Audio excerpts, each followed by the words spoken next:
Distinguished guests, freedom fighters and human rights activists from all over the world, ladies and gentlemen.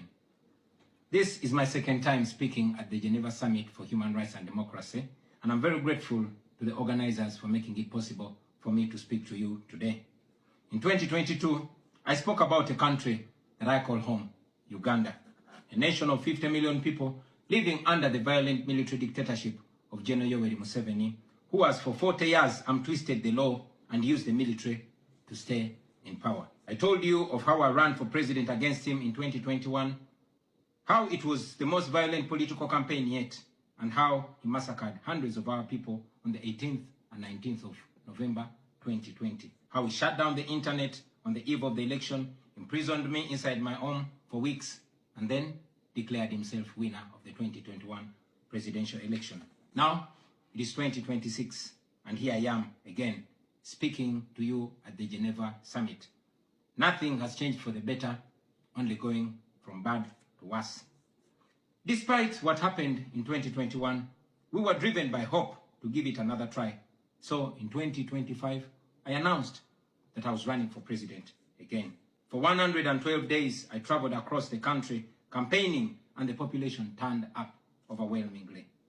Yet again, our campaigns were violently attacked, our supporters were murdered, we were blocked from reaching many places, and were also blocked from several media stations. As usual, Museveni shut down the internet again, this time 3 days to the election. And what happened thereafter was not an election, but a military operation. The election was so rigged to the point that even at the polling station where Museveni voted for, he got much more votes than the actual registered voters in the register.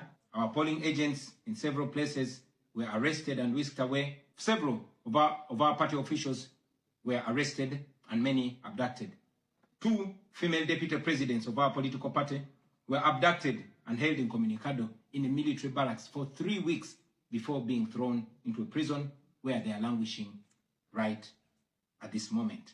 The military was deployed on our streets, shooting on spot whoever dared to challenge the criminality. It was under these circumstances that Museveni yet again declared himself winner of the election, this time with over 70% of the vote. Right now, I'm speaking to you while in hiding. This is because as soon as the election was finished, Museveni's son, who is also chief of the Ugandan military, issued an order to take me to him, dead or alive. The military acted on his order and raided my home. They tortured my family members, humiliated and undressed my wife, accusing her of hiding me. Meanwhile,